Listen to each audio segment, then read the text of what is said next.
Move next to Oregon. Speaking of visiting Michigan, Oregon, a 14.5 point favorite right now, pretty juiced. So maybe climbing towards the 15 rather than the 14. But Oregon minus 14.5 right now on the road at Michigan. Total is 45.5. Things have gotten so bad at Michigan that their starting quarterback is retiring. Jake Tuttle announced his retirement on Instagram today. So I don't know who they're going to go with, either Alex Orji or Davis Warren, but it doesn't matter. It is a joke that this is only 14 and a half. I mean, look at my best bet last week. Illinois, who beat Michigan. Yes, they're going to Eugene. They were 21.5 point dogs.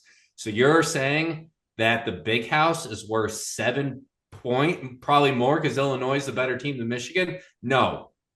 No. Why is this only 14 and a half? All No, right, give me the I'll do dogs. the math for you. So Illinois, 21.5 point favorites on the road at Eugene.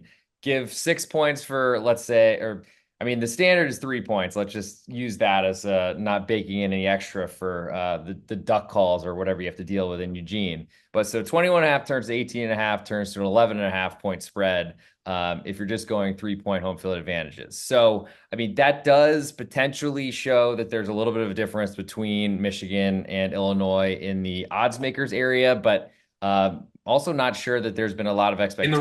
In the wrong direction. Illinois thoroughly handled Michigan. Yes, it So was a campaign, but I mean that this Michigan team's dead. They're dead.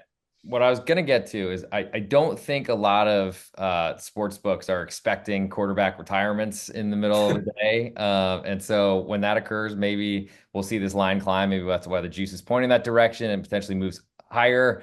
To me, I feel like this Michigan team has been pretty disappointing this year, but hard to come off a title and then lose your head coach, lose your starting quarterback, lose your starting running back, lose a bunch of other important players. So I think we hear Big East Ben laying the 14.5 on Oregon away from home. I'll go under in that matchup, under 45.5. To me, it seems like Michigan's defense is the only thing that's going to give them a chance here.